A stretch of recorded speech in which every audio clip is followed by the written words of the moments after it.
जय हिंद साथियों, स्वागत है आप सभी का इंग्लिश विद संजीव सर पर। सीजीएल का एग्जाम चल रहा है। कुछ लोगों के लिए बस चल रहा है और कुछ लोगों के लिए ये जिंदगी का सबसे बड़ा माइलस्टोन साबित होगा। मैं चाहूंगा आप सब लोगों के लिए ये एक जिंदगी का माइलस्टोन बने, एक ऐसा मील का पत्थर बने जिसे आप नहीं, हम भी याद रखें, आपके माँ बाप याद रखें, आपकी 7 पीढ़ियां याद रखें। और ये याद तभी रखे जा सकते हैं जब आप अपने मुकाम को हासिल करने के लिए एड़ी से चोटी का जोर लगा दे, हर संभव प्रयास कर दे। कल के पेपर को देखते हुए और आज के पेपर की फर्स्ट शिफ्ट को देखते हुए कुछ रूल्स मैंने तैयार किए, जिन रूल से क्वेश्चन फ्रीक्वेंटली न केवल सीजीएल में पूछे गए, सीएचएसएल में भी पूछे जाएंगे। नमस्कार स्वीकार कीजिए, संजीव राठौर का मैं शुरू करता हूं आपके लिए आज के सेशन को। सीएचएसएल के लिए मैंने 5 क्लास फ्री आपके लिए अनाउंस किए हैं और ये अनाउंसमेंट मैंने कल किया है शाम को। अगर आपने इस वीडियो को नहीं देखा है तो 2 से 4 मिनट का टाइम निकालकर इस वीडियो को देखें और वो क्लासेस आपको कैसे मिलेंगी, ई बुक्स कैसे मिलेंगी, वहां पर जरूर देखें जाकर के। पहला रूल आपके सामने है और ये कहता है कि जब भी कोई प्रपोजिशन आता है तो प्रपोजिशन के बाद में अगर हमें वर्ब का यूज करना पड़े तो करेंगे, लेकिन वो वर्ब फिर जेरंड फॉर्म में होगी। वो वर्ब आपकी किस फॉर्म में होगी? जेरंड। जेरंड का मतलब क्या होता है? वर्ब की आईएनजी फॉर्म। एक बार जेरंड को देख लेते हैं कि आखिर ये जेरंड किस खेत की मूली है और इसे कैसे समझोगे। जेरंड की बात करें तो जेरंड अपने आप में वर्ब नहीं रहता। जेरंड अपने आप में वर्ब नहीं रहता, ये क्या बन जाता है? नाउन बन जाता है। और वर्ब में आईएनजी लगाने से बनता है। जब हम वर्ब में आईएनजी लगाएंगे तब हमें क्या मिलेगा? तब हमें ये जेरंड मिलेगा। जैसे टीच में हमने आईएनजी लगा दी, टीचिंग। रीड में हमने आईएनजी लगा दी, रीडिंग। विन में आईएनजी लगा दी, विनिंग। रन में आईएनजी लगा दी, रनिंग। और ये सभी आपके सेंटेंस में या तो सब्जेक्ट के रूप में यूज होंगे या सेंटेंस में ऑब्जेक्ट के रूप में यूज होंगे, क्योंकि ये जेरंड फिर वर्ब नहीं रहता है, ये जेरंड बन जाता है नाउन। और अगर ये नाउन है तो जैसे नाउन यूज होगा वैसे ये जेरंड यूज होगा, मतलब या तो सेंटेंस में सब्जेक्ट या सेंटेंस में ऑब्जेक्ट के रूप में। अब इस क्वेश्चन का जवाब आप दे सकते हो। Candidates preparing for the upcoming government exams must carefully go through the concept of rules of grammar as students tend to score in learn English। Wow, कई सारी preposition यूज हुए हैं। चूंकि चैप्टर बता दिया है कि रूल आपके सामने लिखा हुआ है, उसी रूल से क्वेश्चन है, तो आपके लिए थोड़ा सा आसान हो सकता है। लेकिन देखो, जहां जहां प्रपोजिशन आया है उसके बाद में नाउन रखा है कि नहीं रखा है? कहीं वर्ब तो नहीं रख दी है? फॉर। इसके बाद तो अपकमिंग देखो आपको मिल ही गया, ठीक है। एक और प्रपोजिशन देखो, ऑफ। उसके बाद देखो रूल्स, नाउन ही है, अब रूलिंग तो नहीं करेंगे, उसे एडजेक्टिव नहीं बनाएंगे। टू के साथ वर्ब की फर्स्ट फॉर्म ही आती, ठीक। इनके बाद लर्न, और लर्न आप सब लोग जानते हो कि लर्न आपकी एक वर्ब है। क्या ये वर्ब होनी चाहिए थी? बिल्कुल नहीं होनी चाहिए थी, गुनाह हो जाएगा। तो क्या हो जाएगा? इन लर्निंग इंग्लिश होना चाहिए था। आप देख रहे हैं इंग्लिश विद संजीव सर पर इंग्लिश के रूल्स और कॉन्सेप्ट की क्लास। अगर आप सीएचएसएल का फॉर्म भरेंगे तो हमारे चैनल को सब्सक्राइब करें और सीएचएसएल की क्लासेस को देखकर अपनी इंग्लिश को मजबूत बनाएं। बात करते हैं दूसरे रूल और उसके क्वेश्चन की। दूसरा रूल है कि जब भी हम प्रपोजिशन यूज करेंगे तो प्रपोजिशन के बाद ऑब्जेक्टिव केस का प्रोनाउन यूज करते हैं। हाँ, आपने सही सुना, प्रपोजिशन के बाद हम ऑब्जेक्टिव केस के प्रोनाउन का यूज करते हैं, कभी सब्जेक्टिव केस नहीं रहता है। ऑब्जेक्टिव केस का मतलब है हम हिम यूज करेंगे, हम हिज यूज करेंगे, हम देम यूज करेंगे, यू यूज करेंगे, अस यूज करेंगे, इट यूज करेंगे, कौन रह गया? मी यूज करेंगे। 1 2 3 4 5 6 7। कभी भी प्रपोजिशन के बाद सब्जेक्टिव केस का प्रोनाउन नहीं आएगा। आएगा तो ऑब्जेक्टिव केस का। Let's see example. I like the people am working with. अरे I like the people am working with मेरे पास प्रपोजिशन आ गया, लेकिन इसके बाद ऑब्जेक्ट दिया ही नहीं गया, इसके बाद ऑब्जेक्ट है ही नहीं, इसका मतलब इसमें गलती है। तो ये क्या हो जाएगा? आई like the people with whom I am working। ये तो पूरा सेंटेंस ही गलत था। मतलब विद देखो प्रपोजिशन है, whom को आपने रिलेटिव प्रोनाउन में पढ़ा होगा कि whom का यूज हम ऑब्जेक्टिव केस में करते हैं। देखो whom ऑब्जेक्टिव केस में आ गया, मतलब ये पूरी तरह से सेंटेंस सही है। नीचे वाला नेक्स्ट, इंडेफिनिट प्रोनाउंस। अगर हम बात करें इंडेफिनिट प्रोनाउंस की, everyone, each one, each, someone, somebody, no one, nobody, anybody, anyone, ये सब अपने आप में सिंगुलर होते हैं। अब अगर ये सिंगुलर हैं तो इनके लिए आने वाली वर्ब कैसी होगी? सोचो, नहीं सोचना है, आसान है। इनके लिए आने वाली वर्ब भी कैसी होगी? वो भी सिंगुलर होगी। इनके साथ आने वाला प्रोनाउन कैसा होगा? वो भी सिंगुलर होगा। क्या इनके साथ कभी हम देम या देयर का यूज कर सकते हैं?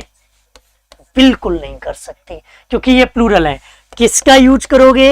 हिज का यूज कर सकते हो, हर का यूज कर सकते हो, लेकिन कभी इनके साथ देम और देयर नहीं आता है। बात करते हैं क्वेश्चन की। The mother as well as her each child was were brought to the police station for interrogation. हालांकि इसमें दूसरा रूल सेट कर दिया गया। ये जो आपके पास एज वेल एज है, ये एज वेल एज में दो सब्जेक्ट अगर जुड़े होते हैं तो वर्ब हमेशा पहले वाले के अकॉर्डिंग आती है, और पहले वाला कौन है? The mother. तो क्या होगा? The mother as well as her each child was brought to the police. क्या हो जाएगा? Was brought to the police. अगर आप इसका पीडीएफ चाहते हैं तो आपको जाना पड़ेगा टेलीग्राम पर, और टेलीग्राम का नाम क्या है? इंग्लिश वेद संजीव सर, इसी नाम से हमारा टेलीग्राम है। जब आप टेलीग्राम पर जाएंगे तो वहां पर आपको इसका पीडीएफ मिल जाएगा। जेरंड्स, अभी हमने जेरंड के बारे में बताया था, उसी की चर्चा फिर से की गई। Gerunds can be used after certain verbs. कुछ वर्ब्स ऐसी हैं जिनको जैसे ही देखो उनके बाद में वैसे ही जेरंड का यूज कर दो। कुछ वर्ब्स ऐसी हैं जिनको जैसे ही आप देखो, जैसे ही वो आपको नजर आए, उनके तुरंत बाद में आप किसका यूज कर दो? जेरंड का यूज कर दो। वो वर्ब हैं enjoy, fancy, discuss, dislike, finish, mind, suggest, recommend, keep और अवॉइड। ये वर्ब्स ऐसी हैं जिनके बाद में हमेशा आपको जेरंड का यूज करना होगा। अब आपके मन में एक सवाल आएगा, सर केवल इतनी ही वर्ब हैं जिनके बाद जेरंड आता है, बाकी के बाद नहीं आता? आता है, लेकिन ये वर्ब्स ऐसी हैं जिनसे ही केवल क्वेश्चन पूछे गए, इसलिए ये मैंने आपके सामने रख दी। देखते हैं एक क्वेश्चन को। The clever girl was confident to win the first medal. सही है क्या? was confident, the clever girl was confident to win the medal। सही है क्या? कॉन्फिडेंट के साथ में टू नहीं आता है, कॉन्फिडेंट के साथ में ऑफ आता है। अगर हम कॉन्फिडेंट की बात करेंगे तो कॉन्फिडेंट के साथ टू तो कभी आ ही नहीं सकता, और जैसे ही कॉन्फिडेंट के साथ ऑफ लगाओगे इसके बाद में फिर विन नहीं, विनिंग हो जाएगा। क्यों? क्योंकि प्रेपोजिशन के बाद हमें जेरंड चाहिए। क्या चाहिए? प्रेपोजिशन के बाद जेरंड चाहिए। तो यहां पर विन नहीं, ऑफ टू विन नहीं, ऑफ विनिंग होना चाहिए था। Next, infinitives can be used after certain verbs. कुछ फिक्स्ड वर्ब्स ऐसी हैं जिनके बाद हमेशा आपको इन्फिनिटिव का यूज करना है। अब आप कहोगे सिर्फ इतनी ही वर्ब है ना, और भी वर्ब हैं, लेकिन क्वेश्चन केवल इनसे पूछे जाते हैं। वो वर्ब हैं agree, ask, decide, help, plan, hope, learn, want, would like, and promise, इनके बाद हमेशा इंफिनिटिव आएगा। I want to rewrite this rule.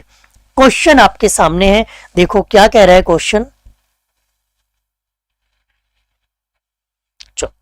To die with honour is better than living with dishonour.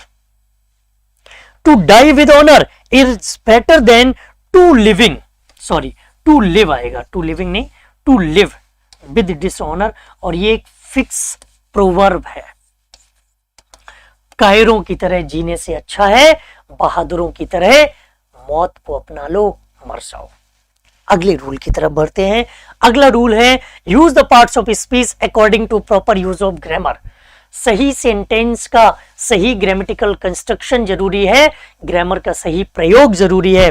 He firmly believe, अब मैं आपको बताऊं कि अगर बिलीफ आता है कभी आपके सामने तो ये होता है नाउन, और कभी बिलीव आ जाता है तो बिलीव होता है वर्ब। आपको यहां पर क्या चाहिए, आपको वर्ब चाहिए था, तो यहां पर बिलीफ नहीं बिलीव आएगा। और कई बार आप सेंटेंस का मीनिंग करते रह जाते हो और सेंटेंस किसी और चीज में मैदान मार लेता है, बाजी मार लेता है।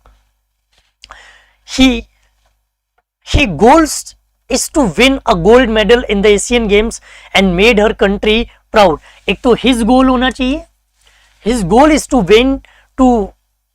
win a gold medal in the Asian Games and made, अब ये प्रेजेंट में है, इसे पास्ट में नहीं करोगे, इसे भी आप प्रेजेंट में रखोगे।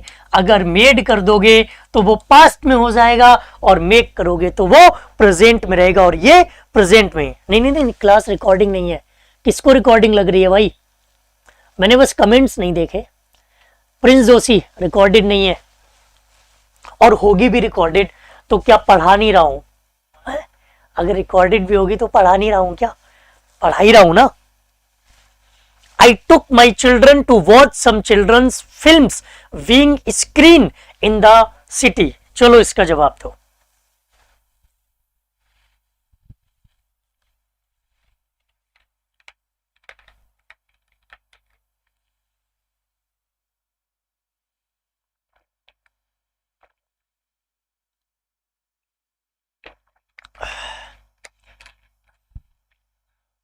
जोशी समझ गए, लाइव है कि रिकॉर्डेड है?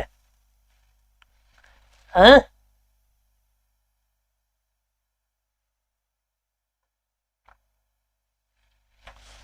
इसको देखो, बीइंग के बाद हमेशा आपको वर्ब की थर्ड फॉर्म ही यूज करनी है। तो बीइंग स्क्रीन नहीं होगा, बीइंग स्क्रीन्ड होगा। क्या होगा? बीइंग स्क्रीन्ड होगा। चलो, क्लास अच्छी लगी हो तो अभी लाइक कर दीजिए, शेयर कर दिया करो, सब्सक्राइब कर लो चैनल को। CHSL के लिए मैंने 5 क्लास आपके लिए अनाउंस की है, और इसके लिए आपको थोड़ा सा 5-7 मिनट का टाइम दे करके कल शाम के वीडियो को देखना पड़ेगा।